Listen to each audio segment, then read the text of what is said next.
The mass of men lead lives of quiet desperation. Most of us feel that pull. Even if you don't feel it right now, you've probably felt that at times, that life can drift by in fragments. Work, phone, errands, half-finished goals. It can be like walking around with a compass, but no map. You have a general idea of the direction you're headed in, but it has no context. It has no outer understanding of where am I actually going? What am I actually doing with my time? And sometimes we have blueprints. Sometimes we have an idea in place, but sometimes, a lot of times, it's not our idea. It's some social expectation, something that someone else may have thought was a good idea. It's something that was curated by the algorithm, by current circumstances, by whatever current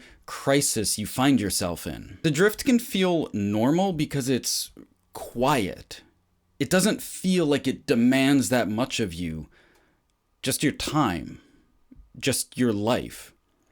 And at some point we have to make a decision on whether we're going to just drift through life or not. It's like in Joshua 24 when he asks the children of Israel, he demands an answer. Choose this day whom you will serve. And that's not just about worship. It's not just about like what kind of church you're going to on Sunday, but it's about structure. Because if faith isn't the blueprint and structure for our lives, something else will be. Every choice builds allegiance to something or another, whether that's spiritual, secular, cultural, whatever. And this video is about learning how to recognize the drift and how to start moving in the direction of order instead. For a lot of us, it can be easy for life to feel like it's divided, especially if you're a Christian, if you're a spiritual person. It can be easy to feel like you have your faith and spirituality on one hand and just everyday life in the other. Because something like church can easily give way to belief and amazing, but it doesn't always give way to practice. It doesn't always give way to a faithful life. And hopefully, like me, at some point you want to see what it looks like when belief actually starts shaping the way we live, the way we work, interact, the way we lead in our families, the way we do all sorts of things. What happens when these things are brought under faith? And really, in a lot of ways, that's what gave birth to the Order of Eden 5 years ago when I started it initially, and now again as I'm relaunching, whatever you want to call it. It's the idea of faith worked out. It's an experiment in collapsing that divide, in exploring where faith should touch all these areas of not only what we do, but what we say, what we think, and the paradigms, the matrices that run in our mind as our worldview. You probably know some version of James 2:17, which says, faith without works is dead. And this faith in action isn't just hopefully doing random things, but it will be building certain things. I would say all of us drift to some extent, maybe in longer periods than others. Maybe you feel like you have clear direction in one area, but some other things are just kind of left floating around. And I've done this far more than I like to admit. You just sometimes wake up, go to work, do almost nothing, eat, sleep, and repeat. You think you're standing still, but the current of culture, the current of whatever situation you find yourself in, the current of your family's culture, the current of apathy and laziness and just every problem, every snare that is in your life will start dragging you down, because it can be like floating down a river. You've moved, the scenery has changed, but at the end of the day, you didn't really decide where you were going to go. Romans 12:2 tells us, "Be not conformed to this world, but be transformed by the renewing of your mind." You see, the problem with drifting through life is that you're not choosing the direction. You're not choosing what happens to your own mind. You're not choosing to be renewed in any meaningful way. You're not choosing to fight the battles that maybe you were made for, maybe you were called to. We're just often sleepwalking through an absolute war zone. It's a spiritual war that we find ourselves in, and we can just go around with our head buried in the sand because we won't take action. We won't take thought and accountability for what's right in front of us. Something that I have to ask myself, that I would ask you as well, is where in your life are you just on autopilot, just doing the same things, the same routines, without any real conscious thought to what this is building, what this is moving me towards? Am I actually moving towards something good, something valuable?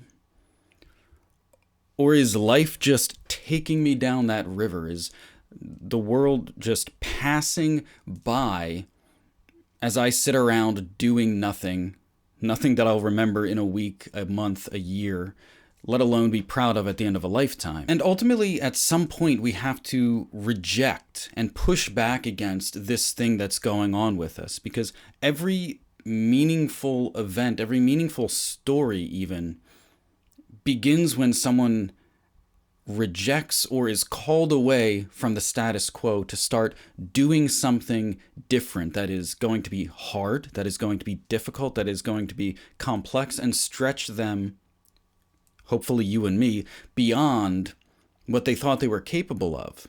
Whether it's God calling Moses to bring the children of Israel out of Egypt. That was not easy for anyone, but he answered the call of God, and something huge happened. Nehemiah at some point had to answer the call that God placed in his heart when he hears the tragic news that the walls in Jerusalem are still broken down like they were 70 plus years ago. And he takes action. He doesn't just keep doing the things that he's doing. He sees a problem that he feels called to and burdened by and gets things done. He stops letting circumstances, stops letting how things are be the way that they will always be. He does something about it. If we want to stop drifting and start building, at some point we have to decide to pick up the hammer, and we have to decide what we're actually going to start building, whether we fully understand the end result or not. We often treat faith like it's just this invisible belief, something interior, abstract, but the Bible often talks about faith in architectural terms. It comes up a few times. Faith is talked about houses being built on rocks, seeds that are planted and become trees, talking about building upon the foundation that is Christ. You probably know the parable of the wise and foolish builders at the end of the Sermon on the Mount in Matthew 7. Matthew 7:24, Jesus says that everyone who hears the words of mine and does them will be likened to the wise man who built his house on the rock, who built his house on something stable. And faith, it's not just what you think. Faith, we know, needs to be met with action. So it's not just what you think, it's what you build with those thoughts, with your words, and with your habits. Every one of those thoughts, words, actions, habits, it's like a brick. If we're trying to build something, each decision, each thing consciously, not drifting, consciously brought through faith, consciously done in devotion to Christ. It's like a brick of something that we're building. And if we're building something, you either build a temple or a tomb. You have to decide, what kind of things am I going to build? Or am I just going to be swept along? But I think we can do better than that. So something that I'm thinking about, and something that I would consider asking yourself if you've gotten any substance from what I've been saying, is, where have I separated faith from life? Maybe it's something as simple as how you talk online. Maybe it's how you handle money. Maybe it's the way you lead your family. Maybe it's what you admire or joke about. Maybe it's how you treat your body or what you feed your mind. Because Colossians 3:17 says, whatever you do in word or deed, do everything in the name of the Lord Jesus. And we can't fix everything overnight, but this week I would encourage you to pick one area of your life and deliberately bring it under your faith. Because that's the only way we can end this drift, is to reclaim this one action, one habit, one battle at a time. I waited way too long to restart this channel, but this concept of marrying faith with action is really what this channel is about. It's an experiment to act on conviction even when I don't have every answer. And I thought for a while, far too long, what's the channel about? What's the niche going to be? What's all these fancy buzzwords?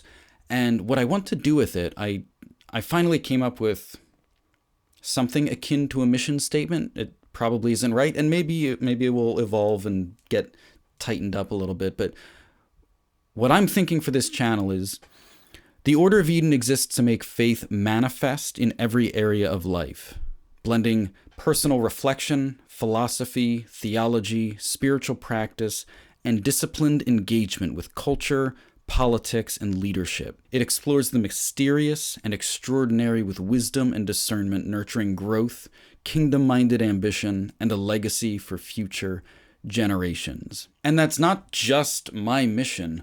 Hopefully you resonate with something in there and we can actually build this thing together. Faith isn't something you just think. It's something you build. Brick by brick, choice by choice, day by day. You and I are constructing our spiritual architecture. The only question is, whose order are we building under? What are we building towards? So if you're tired of drifting, if you're ready to think about how faith should interact with every other part of our lives, if you're ready to build something eternal, then welcome to the order. See you in the next one.